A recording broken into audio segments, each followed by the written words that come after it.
Você vai ver acabando o período dos reis, né? Então, o último juiz é Samuel. Samuel unge Davi, começa o período dos reis. O período dos reis termina, começa o período como é que eu vou chamar? Dos exílios. Então, de novo, Israel é exilado. E não acaba o período dos exílios. Nossa, não acaba?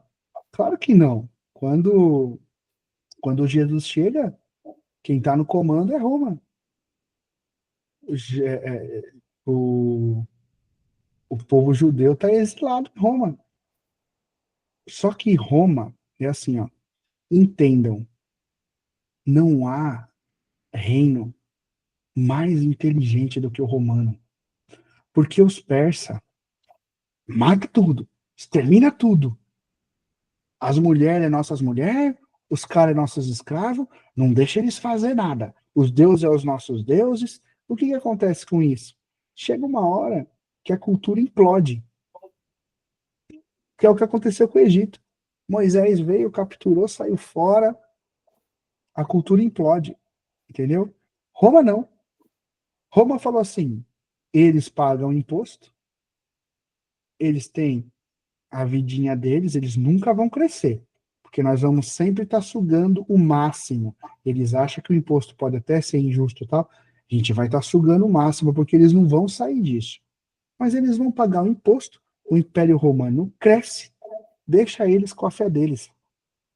Deixa eles com o templo, deixa eles com o sacrifício, deixa eles com o Deus deles lá, tá maravilhoso.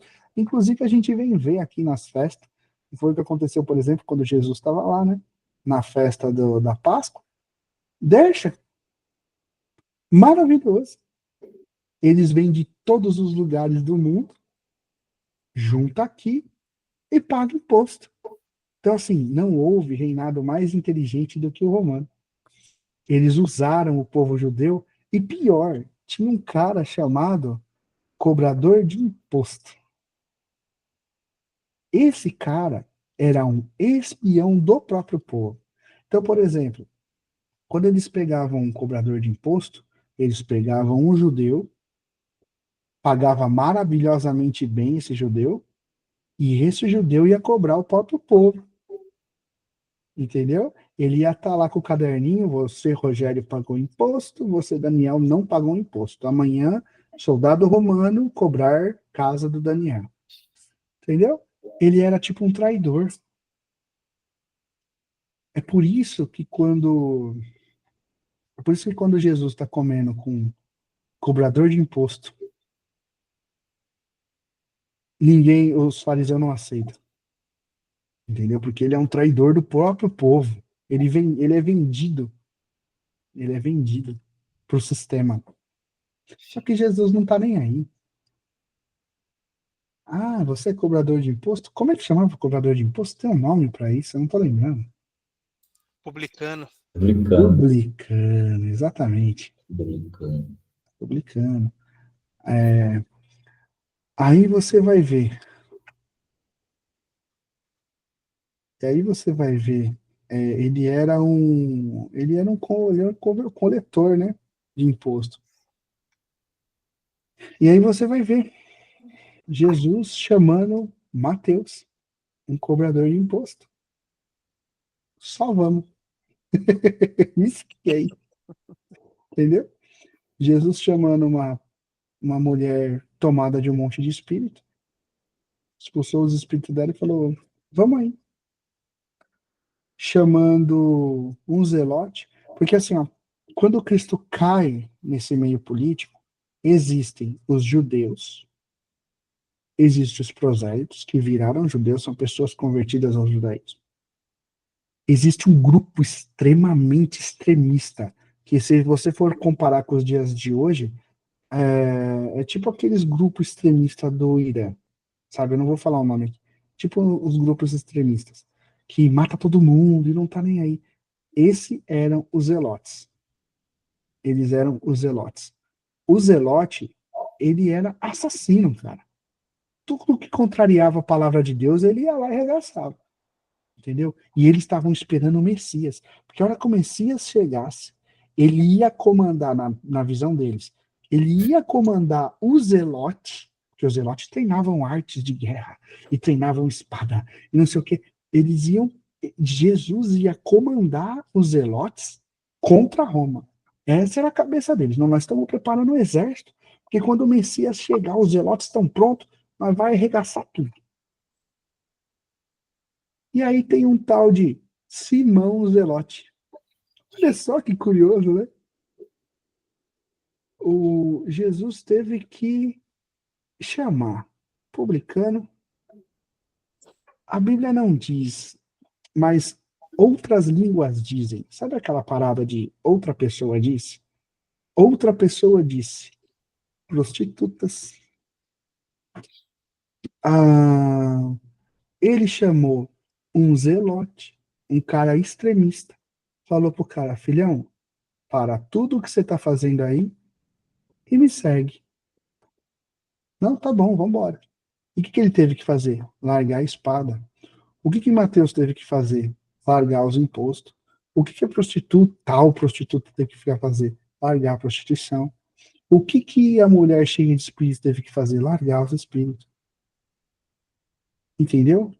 Então, assim, todo mundo abre mão. O evangelho é esse. Você tem que abrir mão de alguma coisa, ou de tudo, né? O importante, o importante para Cristo nem era o que você estava abrindo mão, era só o vem cá. O resto eu arranco, eu limpo, eu tiro, vem, vem como é que você tá. Você não vai ficar como é que você tá, não. Mas pode vir aqui que aqui você tem, aqui você aprende. E não acha que ele vai tirar em passe de mágica, não, que isso não existe. Você dormir um dia, acordar no outro, esqueceu aquele vício, esqueceu aquele problema que você tinha, esqueceu. Não. Você vai aprender a lidar com o seu pecado. Essa é a verdade do Espírito Santo. Você vai aprender a lidar com o seu pecado. Enfim, Jesus sentava com todo mundo. E os fariseus ficavam bravos. A religião da época. Porque assim, ó, a gente fala fariseu hoje, parece feio de falar. Você fala fariseu, você fala assim, ó, o Ale é um fariseu. Cara, já é um título ruim hoje. Naquela época não era. Naquela época era a igreja da época. Era a religião da época, a religião de Deus. Era o povo de Deus. Então, assim, a religião da época vomitou Jesus. É, Entendeu? tem um ponto que ele vai na casa, Jesus vai na casa do Simão, o leproso, sentado na mesa, só tem ex, né? Ex-prostituta, ex-pescador. Tem até ex-morto, porque Lázaro estava lá. E alguns que ainda estavam meio cegos não via Cristo, falaram, não, vou lá, Lázaro. Ah, então, sentado na mesa só tinha ex, só, né? É, o reino dos céus, ele é, eu não vou falar repleto, mas eu acho que ele é completo. O reino dos céus, ele é completamente preenchido com ex. Não tem ninguém que não foi ex alguma coisa. Entendeu? É um ponto interessante, né? Então ele veio pelos mancos, pelos doentes, e por todo mundo que não tem nenhuma saúde, vamos assim dizer, né? Falando português claro. Não veio por nenhum santinho, um Não. monte de pecador, né? E é engraçado quando a gente vê algumas pessoas, nossa, porque eu sou santo, eu sou. Opa, peraí. Então não estamos falando aí na mesma língua, né? Então, Fora, então. não tá batendo a conta aí, né? Então não sei que livro que tá vendo, né? Porque a Bíblia ela é bem clara, né? A gente não é santo, então tem que ter tem que ter um cuidado aí, né?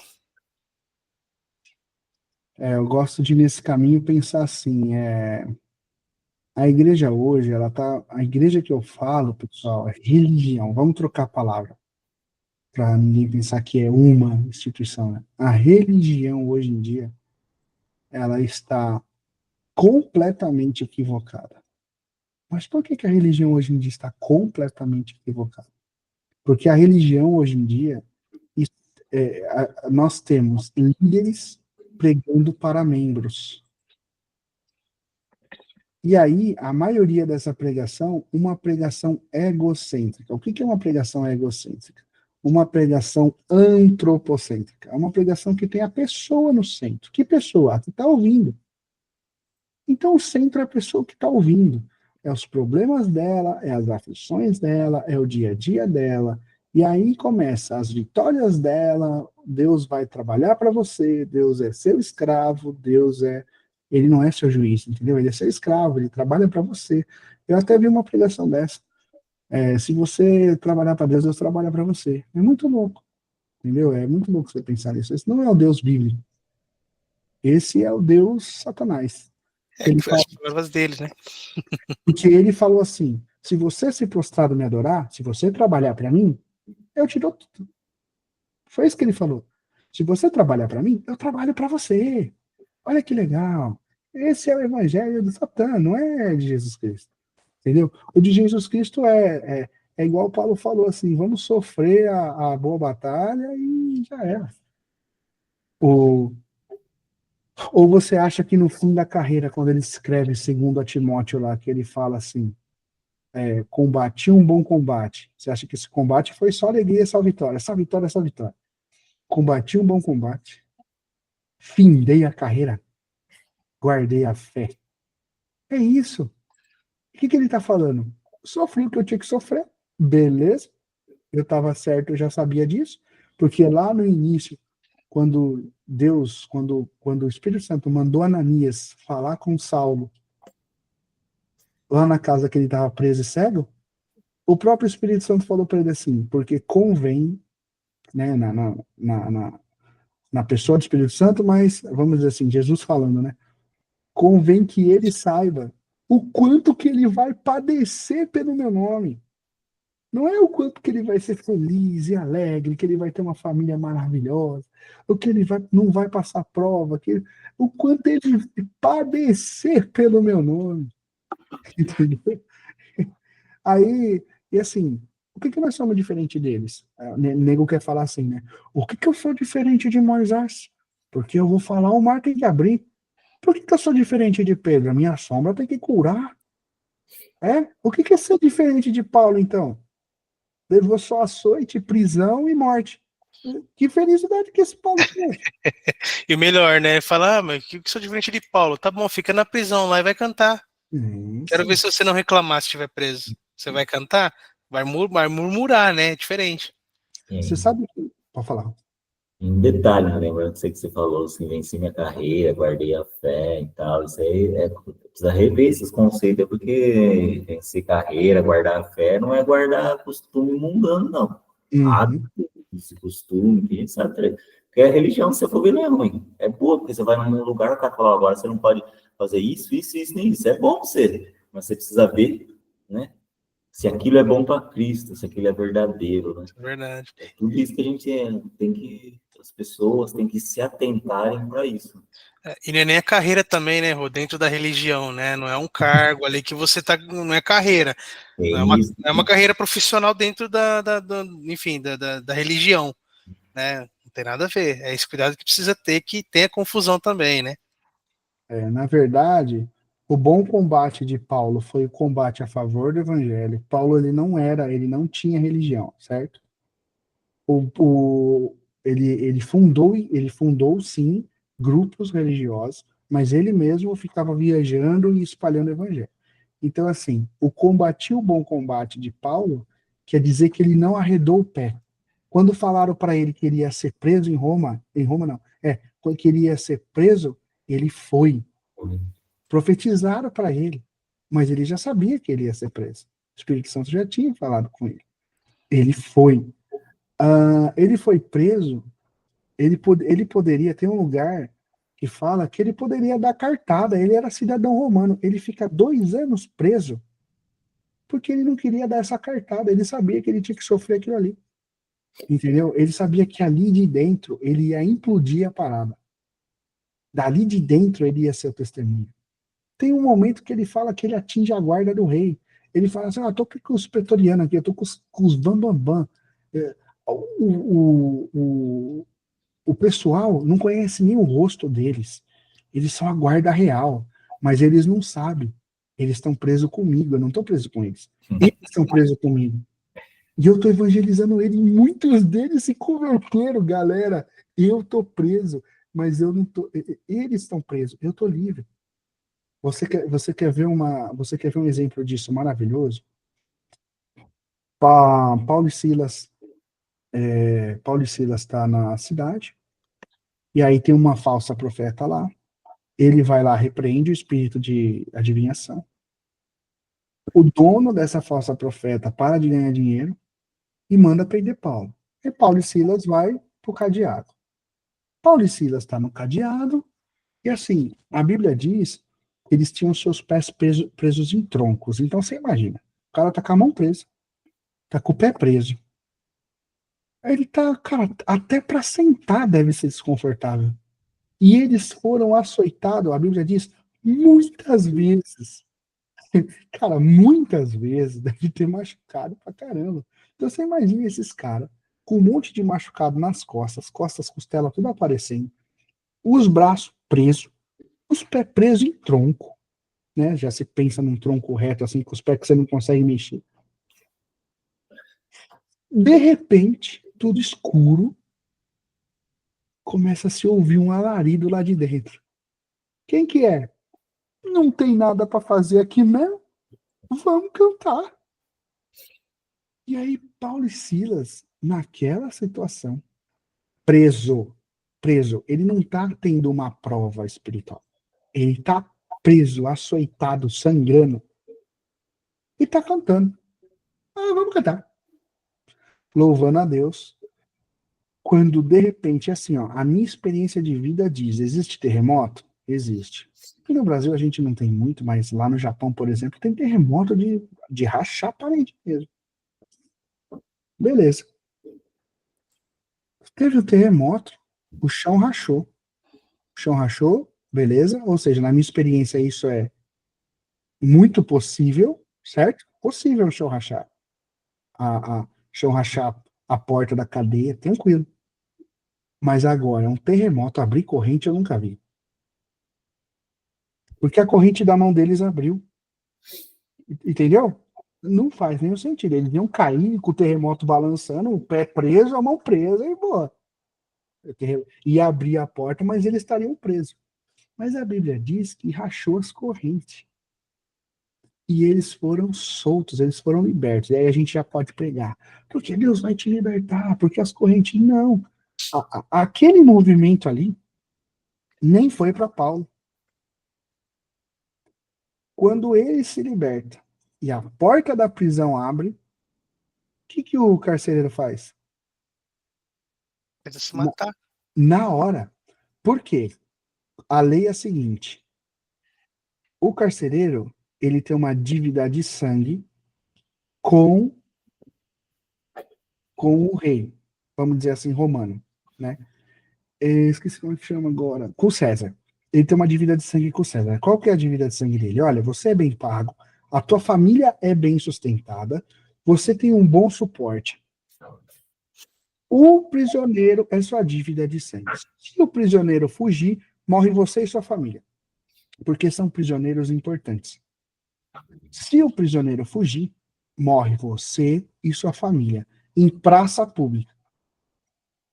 O que o carcereiro pensou? Bom, eu não quero ver minha família morrendo na minha frente, porque geralmente é isso que acontece. Eles matam a família na frente do cara, depois matam o cara. Segundo, será que se eu me mato, eles vão poupar minha família? Porque a intenção de matar minha família é me fazer sofrer. Se eu não estou mais aqui, talvez eles não matem a minha família. Ele ia se matar com uma possível possibilidade de salvar a família dele. Entendeu isso? Ele ia se matar para salvar a família dele. Ele ia morrer de qualquer jeito. Então tá. Põe isso na cabeça. Eu vou me matar porque talvez eu salve a minha família. Eu salvo a minha casa. Entendeu? Ele vira a espada, Paulo grita: faz isso não, mano. Não tá vendo aqui? Tá todo mundo aqui. Ele correu pegar a lamparina. Quer dizer, ele nem tinha visto nada, ele só viu a porta aberta. Ele correu pegar a lamparina, foi até o fundo, tava todo mundo lá. Por que tava todo mundo lá? Todo mundo presenciou aquilo ali e falou: cara, esse cara é livre. Ele tá dentro da prisão acorrentado, mas ele é livre. Com certeza todo mundo ali da prisão já tinha se convertido, senão já teria saído correndo também. Quando o carcereiro chega, o carcereiro tomba com aquilo ali, ele fala, cara, esse cara é livre, quem tô preso sou eu, tô preso. Eu tô preso. Eu tô fora da prisão e tô preso, esse cara tá dentro da prisão e tá livre. Como é que esse cara tá livre? Ele olha para Paulo e fala assim, o que que eu faço para me salvar? Isso é maravilhoso, cara. Porque o cara chegar num nível que fala assim, o cara tá dentro da prisão e tá salvo, ele tá livre. E eu tô fora, mas tô preso. Como é que eu faço para me libertar? Ele olha Paulo e fala assim, Paulo, o que que eu faço para me libertar? Paulo fala para ele assim, crê. E aí o que você estava querendo fazer, de se matar para salvar a sua casa, crê. Que aí vai ser liberto você e sua casa. Sua casa. E aí que tá, né, Dani? Você vê, contexto todo realmente a trazer o evangelho de Cristo para ele. Paulo poderia muito bem ter saído e deixava o cara se lascar. Ele pode falar assim, o Pô, anjo abriu a porta, eu vou lá fora, amor, eu vou pregar um monte. O anjo exato. abriu a porta e deixar o soldado morto lá. É, e é pregação que a gente vê hoje transvertida disso, né? Ah, porque vai abrir a prisão para você, vão prejudicar alguém para te beneficiar. Então, tu te livrando da prisão e alguém vai se ferrar no teu lugar. Exatamente. Então, você vê que, né? É pimenta nos olhos dos outros, né? E não é, É maravilhoso, né? o evangelho não é esse. O evangelho é o seguinte, dá esse vidro de pimenta. Porque o mesmo Cristo que me livrou da dor, disse para mim tomar pimenta no seu lugar. Então é o seguinte, eu tive um ombro amigo. Jesus conta uma parábola do perdoador de dívida, que teve um que foi perdoado uma dívida muito alta, e ele teria que perdoar a dívida do cara que devia para ele muito pouco, ele não perdoou, então ele foi cobrado de tudo, enfim, eu estou resumindo aqui. Qual que é a ideia? Jesus me deu um ombro amigo. Não quer dizer que é para mim ficar ali para sempre. Quer dizer que, como seu discípulo, eu tenho que doar meu ombro amigo. Entendeu? Me dá essa pimenta aqui, eu vou pôr no meu olho. Porque ele pôs para mim. Entendeu? Eu não sou o bonzinho que vou ficar no colo de Jesus para sempre. Ai, não, aqui eu tô seguro. Essa não é a ideia, é o id.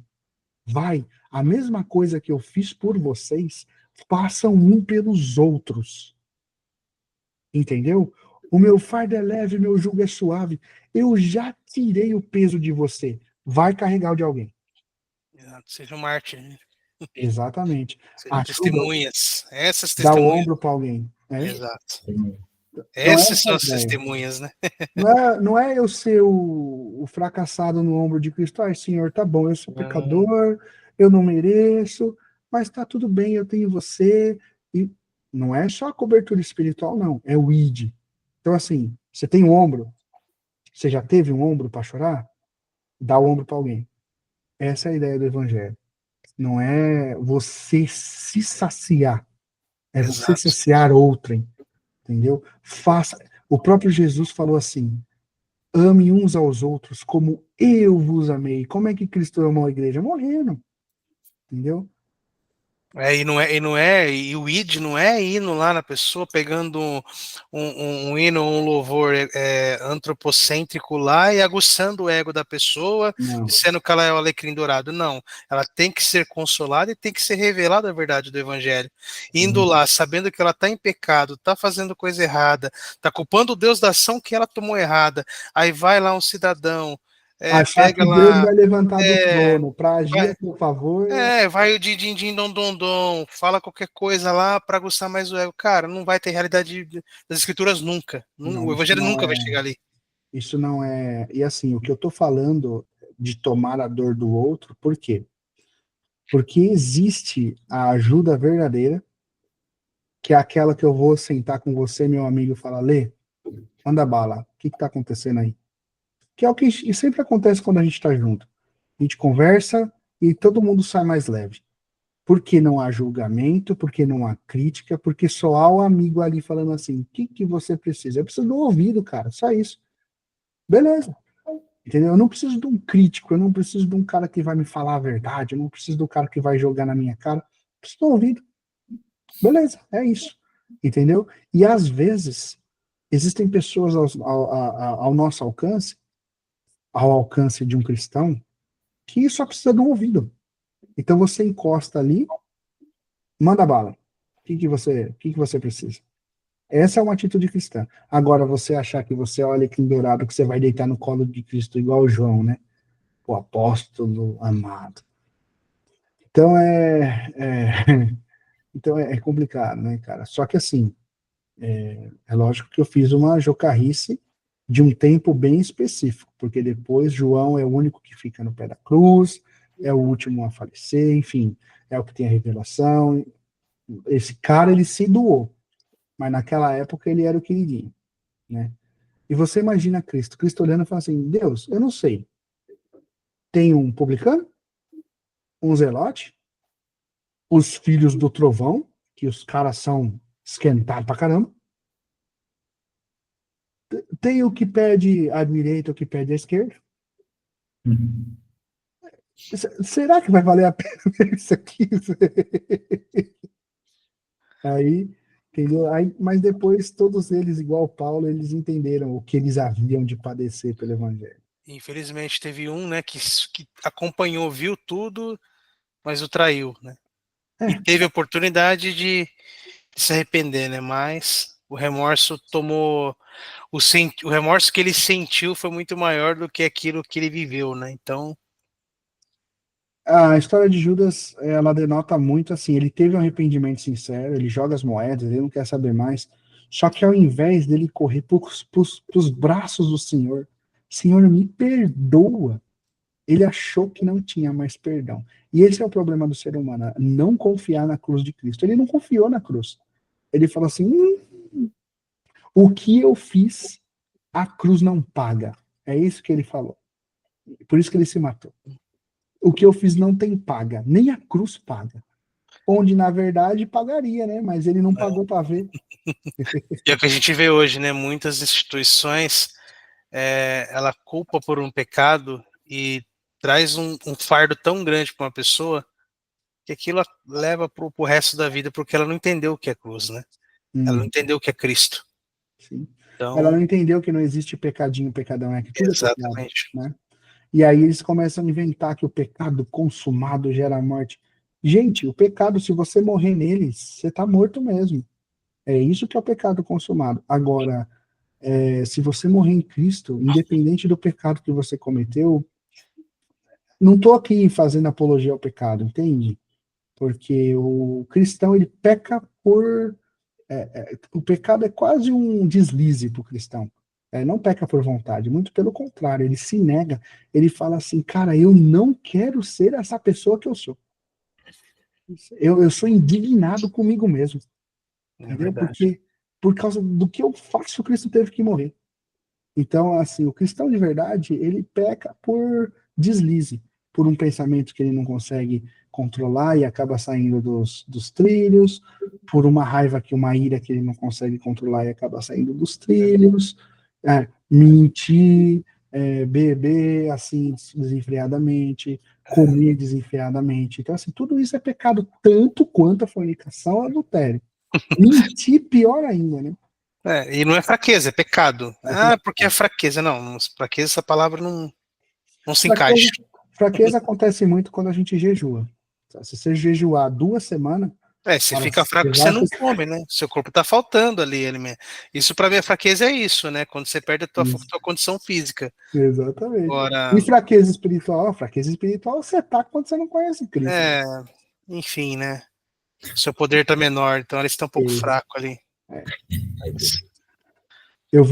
então eu vou aproveitar aqui, então eu vou falar, né? A gente teve então a criação, a gente teve a queda, a gente teve a era dos juízes, o último juiz é Samuel, declara Davi rei, depois a era dos reis, o último rei de Israel, eu não vou lembrar qual foi o último rei de Israel.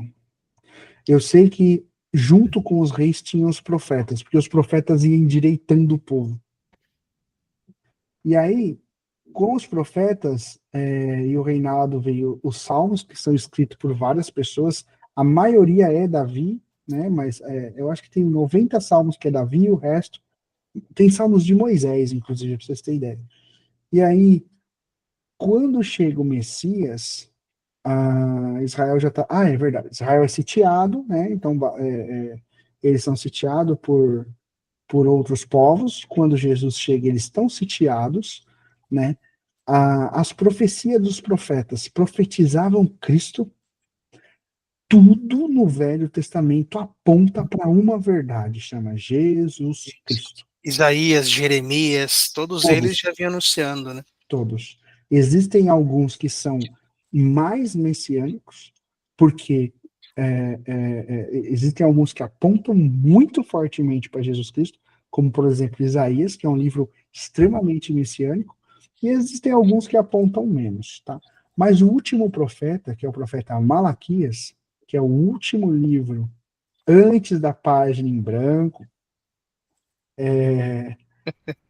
e aí fica, né, a questão para quem quiser pesquisar a pregação da página em branco. Extremamente herética, por favor, façam isso, pesquisem mesmo. Pregação extremamente herética, extremamente herética. Nós temos Paulo falando aos Coríntios para não ir além do que está escrito. Nós temos João falando no último livro de Apocalipse para não adicionar e nem tirar do livro. E quando você adiciona, você está sendo extremamente herético. É isso que aconteceu aí. Pregação do livro. E um ponto, né, Dani? A página em branco que está na Bíblia, ela não quer dizer que significa alguma coisa. É simplesmente ter uma página em branco ali só para isso. Está dividindo ali um do outro. Está dividindo um do outro e tudo certo. E quem pôs ali nem foi Deus, foi a gráfica. Exatamente. Apenas para dividir o do Novo e do Velho Testamento. Não significa nada. E aí, quando Malaquias é o último profeta, ele mesmo anuncia: e virá um com o espírito de Elias para abrir o caminho para o Messias. Fecha o Velho Testamento e não se fala mais nisso. Os profetas sumiram. Israel está sem rei. Olha o jeito que acaba. Não tem juiz. Israel está sem rei. Israel está sem profeta. Israel está sitiado. Acabou.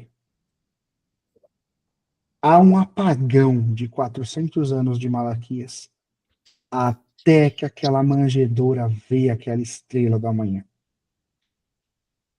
Até que é dito, você vai colocar o nome desse cara de João Batista. Mas meu nome é Zacarias? Eu vou pôr o nome de João? Não tem João na família. Faz o que eu tô mandando. E aí, por causa de tudo isso, Zacarias fica mudo. E aí ele só vai falar de novo quando ele profere o nome que era para o menino. Quem que vai dar nome ao menino? É João. Aí ele volta a falar. Entendeu? Até ele entender o que estava acontecendo ali, demorou um pouco. Ô, homem lento. E teve um que o Espírito Santo falou assim para ele: você. A Bíblia fala que Simeão era um homem justo e piedoso e aguardava a consolação de Israel. E o Espírito Santo prometeu que ele veria o Messias. Quando esse cara pega Jesus no colo, olha só o que a Bíblia diz. Lucas 2, 25. Naquela época, vivia em Jerusalém um homem chamado Simeão. Ele era justo e devoto e esperava ansiosamente pela restauração de Israel. O Espírito Santo estava sobre ele e lhe havia revelado que ele não morreria enquanto não visse o Cristo enviado pelo Senhor. Nesse dia, o Espírito o conduziu ao templo. 40 dias depois que Jesus nasceu, ele foi apresentado ao templo, lembrando que Jesus é judeu. Ele foi apresentado ao templo para fazer como a lei de Moisés mandava. E aí, nesse dia, o Espírito Santo conduziu Simeão ao templo. E assim, quando Maria e José chegaram para apresentar o menino Jesus ao Senhor, como a lei exigia, Simeão tomou a criança nos seus braços e louvou a Deus, dizendo: Soberano Deus, agora pode me levar em paz o teu servo.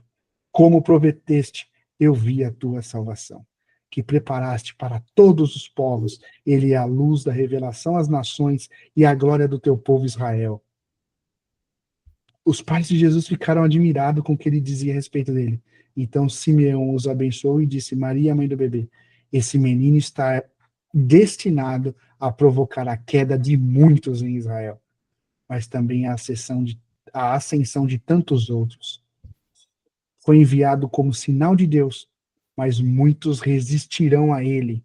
Como resultado, serão revelados os pensamentos mais profundos de muitos corações, e você sentirá como espada atravessando a alma.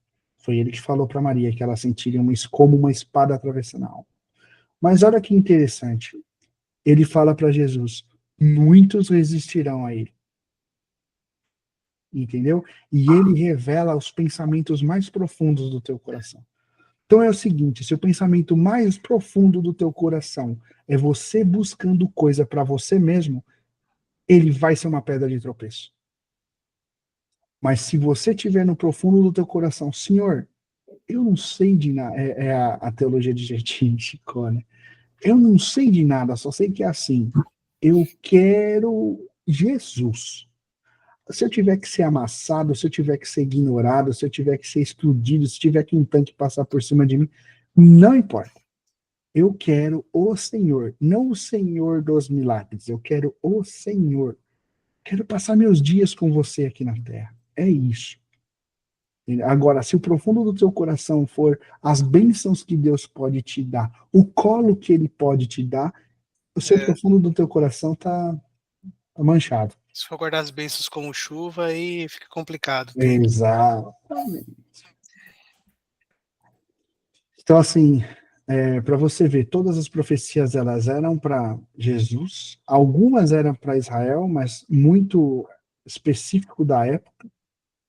E quando Jesus chega, ele é a luz que ilumina todo o Velho Testamento. Entendeu? Ele é o cumprimento de tudo, tudo que havia de vir. A Bíblia vai falar que tudo isso era sombra do que havia de vir. E quando Jesus chega, ele mostra o que aquela sombra refletia, entendeu? Então, a partir de Jesus, quando Jesus morre, em Atos dos Apóstolos, o Novo Testamento começou em Mateus. Não.